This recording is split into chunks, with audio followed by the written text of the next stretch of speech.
Estamos mais uma quarta-feira, nesta campanha Restaurando o Altar. Vamos ler o verso 1 do capítulo 17.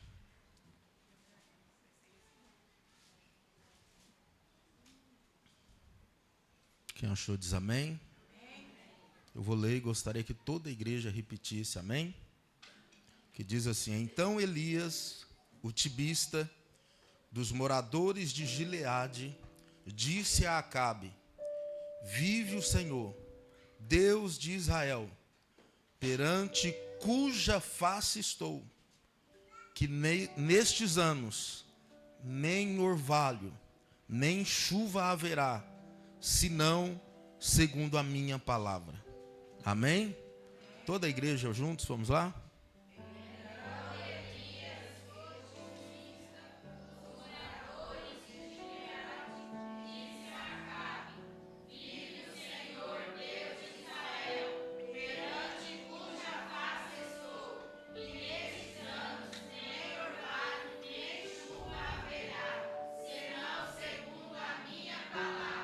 Pode sentar glorificando ao Senhor.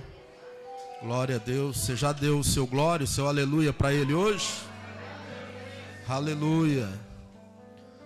Nós estamos, irmãos, nesta campanha, e esta palavra já foi ministrada há alguns dias, ou várias quartas-feiras, mas o Senhor me deu uma palavra no meu coração nessa tarde, baseada nesse texto, porque a nossa campanha, no verso de número 38, 37, do capítulo 18 da campanha, olha aí comigo, o verso 37, é Elias orando, Elias falando com Deus, e ele diz: então caiu fogo do Senhor e consumiu o holocausto, e a lenha, e as pedras, e o pó, ainda lambeu a água que estava no rego.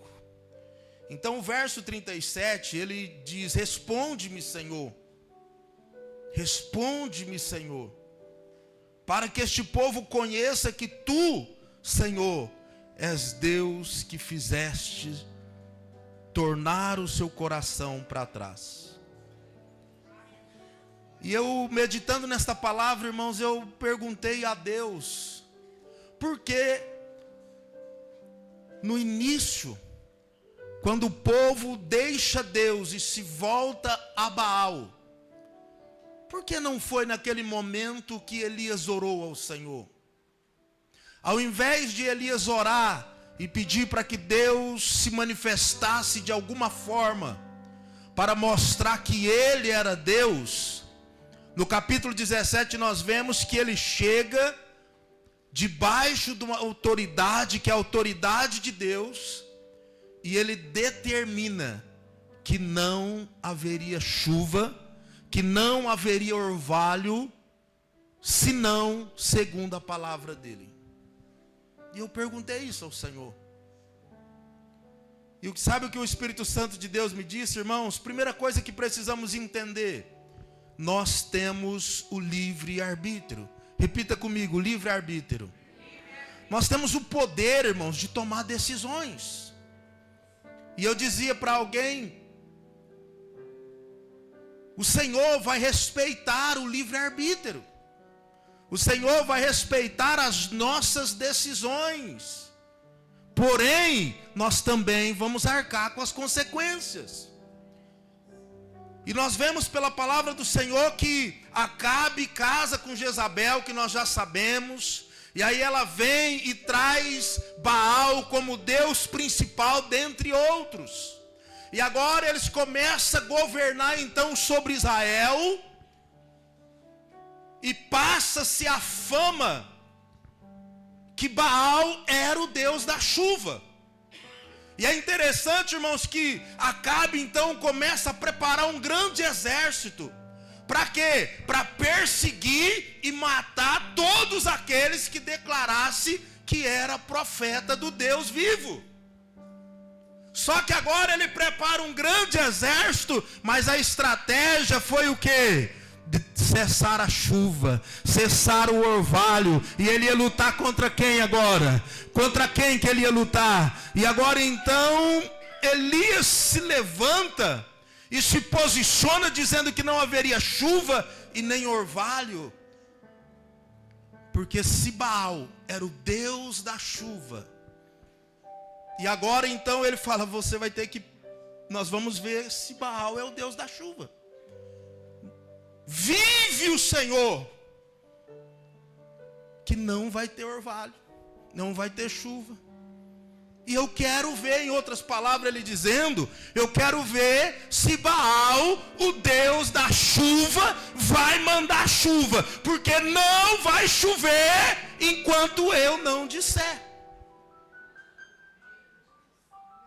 E eu estava meditando sobre isso, mas Deus, ele poderia naquele momento ter acabado com tudo, orado e Deus mostrado para todo Israel que Deus era o Deus poderoso. Só que eles fizeram uma escolha, irmãos. Diga comigo, uma escolha. Cuidado com as escolhas. Eles fizeram uma escolha, muitos, não todos, mas muitos, através da pressão de Acabe, através da pressão de Jezabel, deixa de adorar o verdadeiro Deus e começa a adorar Baal. Eles fazem uma escolha, e agora, mediante a nossa escolha, é necessário aquele povo passar por um processo. Diga comigo, processo. Sem processo não conseguimos chegar no propósito. Eles começam, irmãos, a passar um processo, mas não um processo de vitória, um processo de dor, um processo de sofrimento. Sabe por quê, irmãos? Porque as nossas escolhas, as nossas decisões, ou vai trazer consequências boas ou consequências ruins. Ao invés deles buscar o verdadeiro Deus, eles escolhem Baal, considerado um dos deuses. E agora Baal não poderia resolver o problema da chuva. E o que acontece? Vem então uma seca. Irmãos, este ano tem sido um ano de bênção, de chuva. Eu não me lembro se foi o ano passado ou retrasado que nós tivemos um ano com pouca chuva. Irmãos, 6 meses sem chuva. A gente vê Santa Fé mesmo, que é a minha cidade, 6 meses sem chuva, falta água. O último prefeito agora furou vários poços na cidade. Os rios baixam, poço seca. O gado começa a morrer de fome. Dentre outras coisas, irmãos, 6 meses. Imagine agora, irmãos, aquele povo ali, 3 anos e 6 meses sem chuva. 3 anos e 6 meses sem chuva. Por quê? Porque deixaram de confiar, de buscar o verdadeiro Deus e cederam à pressão de Acabe e Jezabel. E eu pergunto para você nessa noite, irmãos, até que tanto nós aguentamos a pressão, até que tanto nós suportamos lutas, adversidades, perseguições, para continuar honrando o nome do verdadeiro Deus? Quantos de nós suportamos a pressão? Quantos de nós passamos lutas, dificuldades e vamos manter firmes na presença do Deus Todo-Poderoso? O apóstolo Paulo para nós é um exemplo, porque ele diz, em uma das suas cartas, ele diz, olha, quem pode nos separar do amor de Deus? É uma pergunta, e aí ele dá a resposta: nem a morte, nem a vida, nem o principado, nem a potestade, nem a fome, nem a nudez, nem a miséria, nada pode nos separar do amor de Deus. Este era um homem convicto, este era um homem comprometido com Deus, este era um homem que amava a Deus acima de todas as as coisas e entendia que ele podia passar dificuldade, perseguição, humilhação, mas o Todo-Poderoso, o Deus que supre todas as necessidades, estaria com ele aonde quer que ele estivesse, passando pelo que ele estivesse passando. E aqui então o povo perece. Tem que passar pelo sofrimento, tem que passar pela dor, para aprender, para entender quem é o verdadeiro Deus. O processo, irmãos, ele causa dor. O processo, ele causa sofrimento. O processo fere. O processo machuca. Só que, irmãos, quando a gente olha para o povo de Israel, quando eles é tirado do Egito, eles começam uma caminhada, e Deus olha e fala: olha, eles foram tirados do Egito, mas o Egito continua dentro deles. Eles saíram do Egito, mas os deuses do Egito continuam dentro deles. Eles saíram do Egito, mas os hábitos do Egito continuam dentro deles. Espera aí, nós vamos começar uma caminhada, nós vamos começar um processo aqui, caminhando nesse deserto, porque nesse processo eu vou tirando, o processo vai tirar o Egito dentro deles, o processo vai transformar. Ao invés deles ter o hábito do Egito, ao invés deles confiar no que o Egito confia, eles vão começar a ter uma experiência comigo. Só que, irmãos, quantos anos eles caminharam? Quantos anos? Diga comigo, 40 anos. Foi necessário 40 anos para aprender. Irmãos, o tempo no deserto, o tempo do processo, na maioria das vezes, vai depender de mim e de você. Quanto tempo você demora para entender? Quanto tempo você demora para aprender? Quanto tempo? Sabe por que tem pessoas, irmãos, que estão sempre na luta? Sabe por que tem pessoas que estão sempre na prova? Porque a hora que Deus fala: peraí, está quase vencendo, eu vou tirar, Deus olha e fala: não amadureceu nadinha, volta para lá. A mesma coisa você assando um bolo, um pão, e aí você dá uma olhada por fora e fala: eu acho que tá bom. Quando você tira, alguns enfiam lá um palitinho, ou alguns já dão uma olhada e falam: ih, tá bom não, tem que voltar pro forno. E tem muitos cristãos, irmãos, que ele continua no processo por um tempo prolongado, porque ele não aprende, porque ele está sendo ensinado, ele está sendo instruído, ele está sendo orientado, assim como o povo de Israel estava vendo um milagre, estava vendo que o Deus verdadeiro era o nosso Deus, mas não, eles preferiam estar lembrando do passado, eles preferiam ceder à pressão, e aí, irmãos, continua no processo.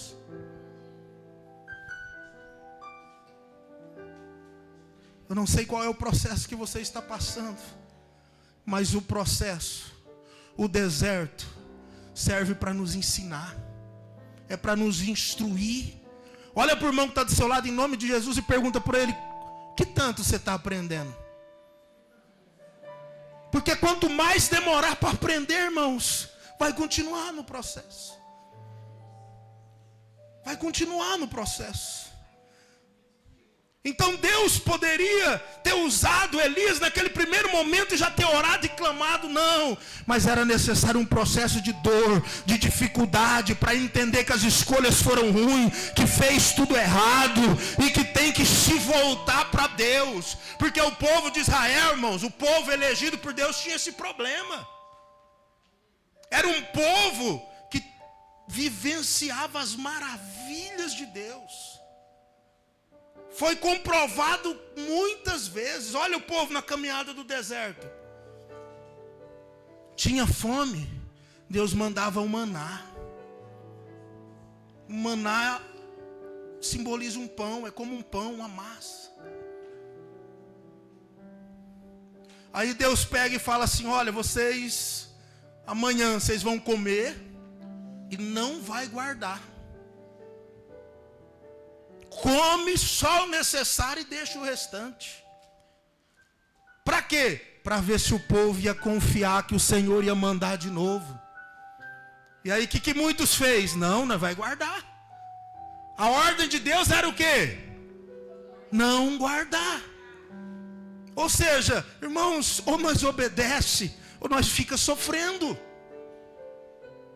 Aí Deus fala, peraí, eu quero ver se eles confiam em mim. Eu quero ver se eles estão caminhando comigo, vendo o que eu estou fazendo, e se realmente vai continuar. Não guarda amanhã. E o que alguns? Pega e guarda. Porque não confia, não obedece. O povo, nós está enjoado desse maná, nós queria outra coisa, nós queria carne. Deus manda codorna. Muitas e muitas codornas. Quem aqui já comeu codorna, irmãos? Codorna, irmãos, é uma iguaria, caríssimo hoje. É um prato caro. Uma cidade igual essa nossa nem faz, nem serve. Ou seja, Deus manda o melhor para eles comerem.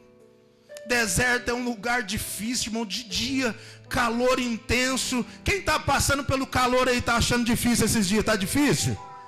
Imagina o deserto, calor de 50 graus. Sem árvore, sem ar-condicionado. Mas Deus, o Todo-Poderoso que cuida do seu povo, enviava uma nuvem para proteger-eles do sol. E a nuvem também é que direcionava eles. Olha, segue a nuvem, porque ela é a direção. Pastor, mas e à noite, que era um frio abaixo de zero? Deus mandava como se fosse uma coluna de fogo para guiar e aquecer. Aí eu pergunto, irmãos, como um povo que está vivendo um milagre, está vendo que o Deus grande eu sou está fazendo? Quando passa um pouco de tempo, deixa de crer, deixa de confiar. Irmãos, para mim, se eu tivesse visto só o mar se abrir, meu Deus, eu se apegava nesse Deus para não deixar nunca mais. Imagina, irmãos, você diante de um mar.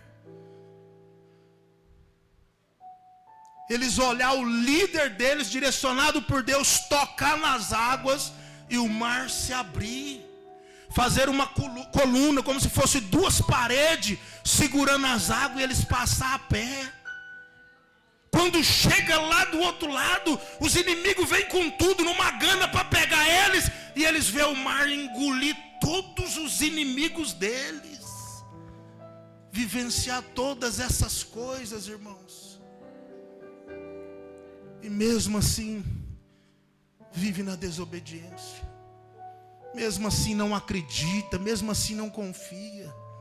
Por que o povo de Israel foi várias vezes cativo? Porque deixava de adorar, buscar o verdadeiro Deus e passava a adorar outros deuses. Então, irmãos, as nossas escolhas muitas vezes vai nos levar a um processo doloroso, vai nos levar a um processo difícil. E esse povo aqui teve que passar por esse processo de dor, de dificuldade, por 3 anos e meio, para entender quem era o Deus verdadeiro. Para entender que Baal, o Deus que venderam como Deus da chuva, não tinha poder.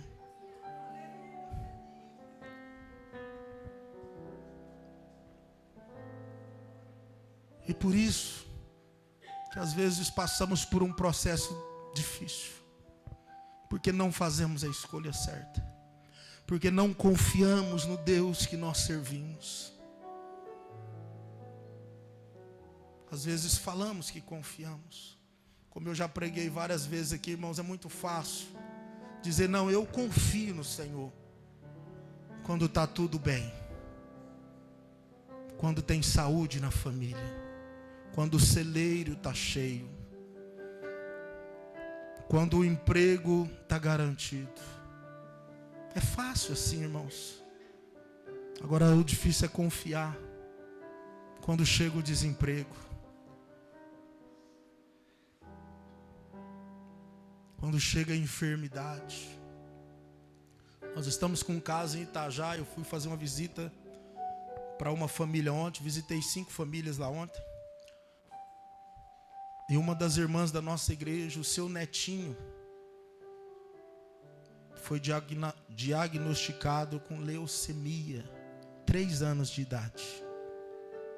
Imagina, irmãos, um filho seu. Só imagina. Imagine como estava essa família, irmãos. Menininho lá em Barretos já. Deus preparou rapidinho, foi para lá. O que passa na cabeça de uma mãe?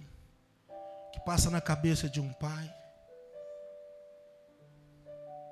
É nessas horas, irmãos, é fácil você olhar para o seu filho ali, 3 anos, aonde qualquer um de nós falaria: Deus, ele é um inocente.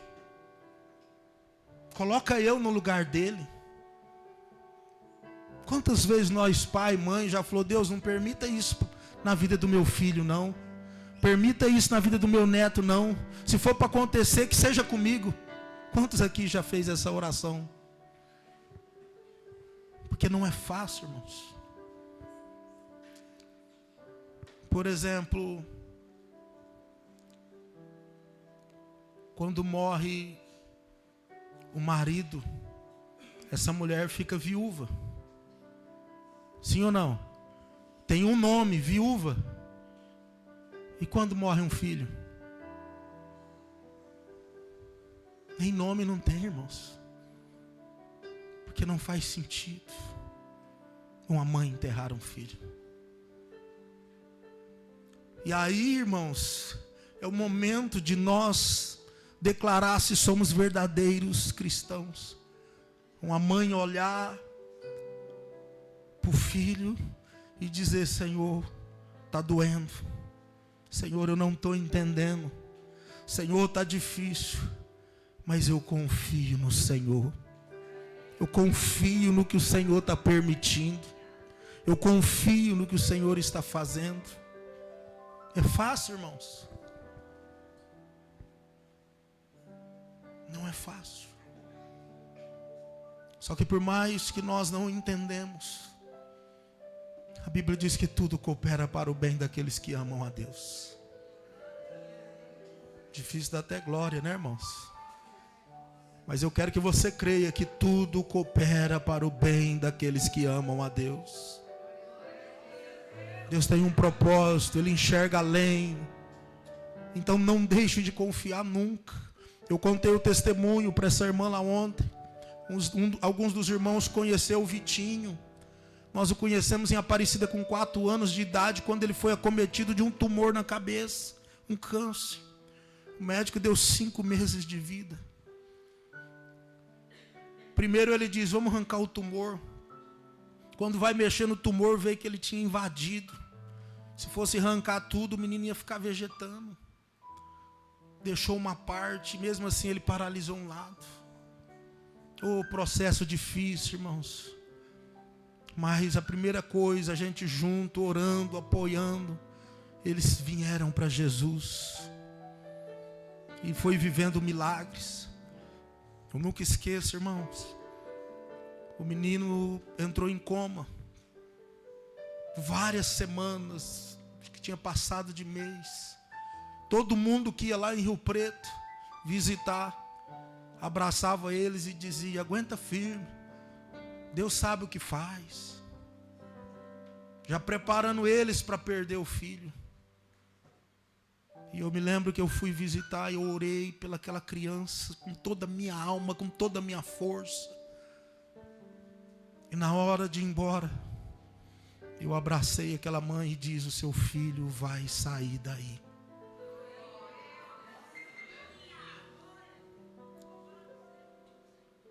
Foi a autoridade de Deus, irmãos, porque quem viu o menino, e ela ficou confusa com aquilo, como pode? Ela já tinha perdido a esperança, porque os pais, os amigos, já estava todo mundo praticamente declarando a sentença. E passado um tempo, Deus trouxe ele de volta. Às vezes o processo é doloroso, é difícil, mas nós temos que aguentar firme, tem que confiar. E às vezes um amigo, um irmão, alguém do lado que está sofrendo, e eu e você tem que representar Jesus e dar palavra de ânimo, de vigor. Confia, aguenta firme, a vontade de Deus vai prevalecer. Fomos transferidos para cá. Eu me lembro um batismo que nós tivemos. Acabou o batismo, ele era meu gerente, nós era muito amigos. Eu bati, abracei ele e falei: se Deus quiser, o próximo eu vou te batizar. E ele era ele olhou para mim e falou assim: se o meu filho, o filho dele estava na cadeira de roda, assistindo o batismo, fosse o meu filho levantar dessa cadeira, eu batizo. Eu bati de novo nas costas dele e falei: então eu vou te batizar, porque o meu Deus continua poderoso. E assim foi feito, irmãos. O menino completou agora acho que 22, 23 anos, e o médico tinha dado quanto tempo? Você pode aplaudir Jesus? Os médicos dizem: olha, o tumor cresceu de novo. Está lá o tumor, só que ele está parado, não dá para entender, mas nós entendemos, porque o Deus que nós servimos é o Deus que confunde os médicos. O Deus que nós servimos não age do jeito que queremos, da maneira que planejamos, mas Ele chega na hora certa, opera o milagre e dá a vitória. Esse é o nosso Deus, irmãos. E para mim concluir, a partir do momento, no capítulo 17, o verso 1, que Elias disse que não ia chover segundo a palavra dele. A partir daquele momento, irmãos, como eu já havia dito, Acabe tinha um exército para perseguir e matar os profetas de Deus. Muitos deles, o mais interessante é isso, sabe, irmãos? Diante da luta, diante da pressão, diante da dor, diante da dificuldade, muitos vão ceder. Mas tem um grupo, tem um povo que não vai ceder, vai permanecer firme, vai permanecer no propósito, porque conhece e confia no Deus Todo-Poderoso. Acabe então procura incansavelmente Elias para matar. Dentre outros profetas, muitos profetas estavam escondidos, sendo cuidado por homens que Deus havia colocado para estar do lado de Acabe, mas que eram homens tementes a Deus e estavam cuidando do povo dele.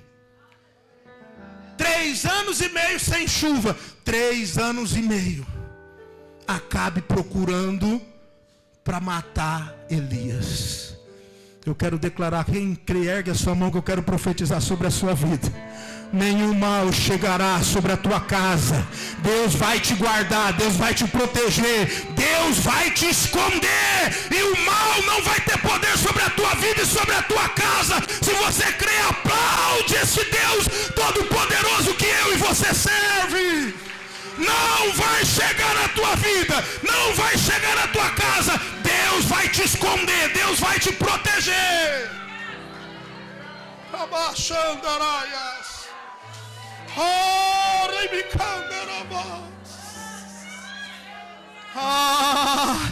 Tem pessoas que estão aqui que já têm vivido o cuidado de Deus, têm vivido a proteção de Deus. Pessoas têm olhado e dito: eu não entendo o que está acontecendo. Acontece com o ciclano, Bertano, mas o fulano não, o ciclano não, mas eles não sabem o Deus que você serve. Aí agora é Elias. É Elias que procura Acabe. Elias procura Acabe e diz: olha, reúna todos os seus profetas. Reúna os 400 profetas de Baal, os 450 profetas de Azera, e convoca todo o povo. Processo dolorido de sofrimento estava sendo vencido. E agora Deus então convoca Elias e diz: Elias, agora é hora de você mostrar quem é o verdadeiro Deus. Agora é o momento chegou o momento de eu mostrar quem é o Deus da chuva. E como eu preguei aqui esses dias, irmãos, reúne-se todos os profetas, todos, reúne toda a multidão, todo mundo é convocado e foi explicado. Gente, é o seguinte: nós vamos reunir agora os profetas de Baal, de um lado, eu do outro, e eles vão oferecer lá um holocausto e clamar por Baal, para que Baal mande fogo e consome o holocausto que os profetas deles vão oferecer. E eu vou oferecer o sacrifício também. Só que o Deus que responder com fogo, esse vai ser o Deus que vai dominar sobre Israel a partir de agora. E a Bíblia fala, irmãos, que esse diálogo, essa sugestão foi boa. O povo se agradou. Opa! Porque o povo também estava sendo oprimido, irmãos. E como sabemos, os profetas de Baal passam a manhã inteira clamando, suplicando. Como era o hábito deles, começaram a se cortar para oferecer o sangue para Baal responder. E Baal respondeu? Porque não era um Deus. E o que me chama a atenção, irmãos, Elias zomba deles. E por que Elias zomba dele, irmãos? Quando a gente confia no nosso Deus, você está tranquilo. E agora,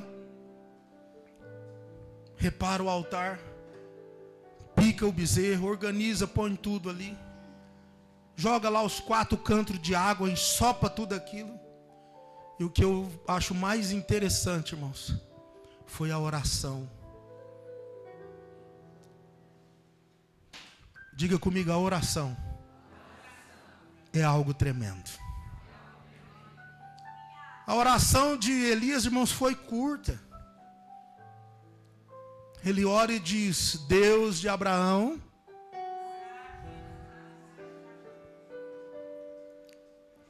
Isaac e Jacó. A gente vê em vários outros lugares Abraão, Isaac e Jacó. Vários ministrando e usa o termo Abraão, Isaac e Jacó. Mas aqui Elias diz o quê? Abraão, Isaac e Jacó era enganador. Quando Jacó deixa o seu sogro, ele tinha uma consequência de erros. Só que agora, irmãos, ele faria parte de uma descendência poderosa, que era a descendência do seu pai Abraão. E por isso, então, o anjo tem um encontro com ele, e eles lutam a noite inteira, sim ou não? E ali, Jacó é ferido na coxa, passa a mancar, mas ali Deus muda o nome dele de Jacó para Israel. Ou seja, o seu passado ficou para trás. O Jacó enganador, o mentiroso, ficou para trás. Agora é Israel. Alguém que vai viver as bênçãos. Alguém que vai viver a promessa que fiz a Abraão. Eu quero declarar no nome de Jesus, irmãos, o seu passado já era, já ficou para trás. Para de martirizar você mesmo. Para de você mesmo se culpar. Não. A Bíblia diz que Deus já não se lembra mais. É uma nova história, é um novo homem, é uma nova mulher. E por isso agora Elias declara Abraão, o Deus de Abraão, o Deus de Isaac e o Deus de Israel. Um Deus de um homem transformado, um Deus de um homem que lutou com o anjo e que venceu. E a oração dele foi essa, irmãos: Deus de Abraão, Isaac e Israel, manifesta e manda fogo, para que esse povo saiba que tu és Deus. Sabe o que aconteceu de imediato, irmãos? Caiu fogo, consumiu a lenha, o holocausto, o altar, lambeu a água. E aí todo o povo começou a dizer: só o Senhor é Deus. Só o Senhor é Deus. Você pode declarar isso? Só o Senhor é Deus. Só o Senhor é Deus. Mas sabe o que mais me chama a atenção? E eu encerro aqui. Ele fez uma oração curta. Mas Elias era um homem que vivia uma vida de oração. Era um homem que vivia uma vida de comunhão com Deus. Era um homem que tinha acesso a Deus. E Deus tinha acesso a ele. Irmãos, é essa comunhão que nós temos que buscar. Quantas vezes você ora ao dia? Quantas vezes? Irmãos, eu falo o dia todo com Deus. Pastor, mas o senhor fica de joelho dobrado o dia inteiro? Não. Tem uns momentos que nós vai dobrar o joelho na intimidade. Ter um particular com Ele. Porque sabe, irmãos, a oração tem sido um fardo para muita gente. Gente que não consegue orar. E é uma luta mesmo, mas o joelho é intimidade. Você vai falar com Ele como se fosse o seu amigo, como se fosse o irmão. Abrir o seu coração, falar da sua dor, das suas dificuldades, confessar o seu pecado, o seu erro. Então aquele momento íntimo, só você e Ele. E é uma luta, irmãos, que às vezes você dobra o joelho e começa a orar. De repente você já lembra do problema no serviço. Quando pensa, não, você já distraiu e perdeu a comunhão com Ele. Lembra do que você vai fazer, dos problemas, vem isso, você tem que ir repreendendo e insistir. Porque a oração, irmãos, a oração e leitura da palavra, quanto mais você ora, mais desejo você tem de estar na presença do Senhor orando. Quanto menos você ora, menos vontade você tem de orar. E a leitura da Bíblia é a mesma coisa. Quanto mais você lê, mais você tem vontade de ler. Quanto menos lê, menos vontade você tem de ler. Então tem os momentos de estar você e Ele. Mas fora isso, você está o dia todo orando em espírito. Vai fazer alguma coisa. Ô Senhor, vem comigo. Ô Senhor, dá vitória. Aí de repente você tem uma surpresa. Ô Jesus, obrigado. Obrigado porque o Senhor está aqui me dando vitória.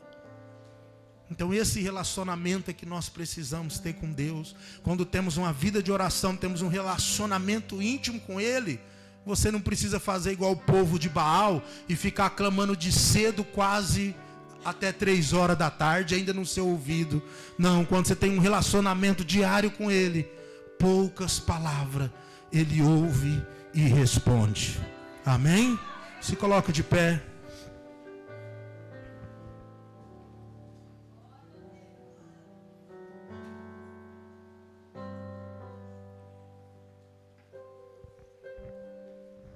E Elias, ele age dentro da vontade de Deus e dentro do tempo de Deus.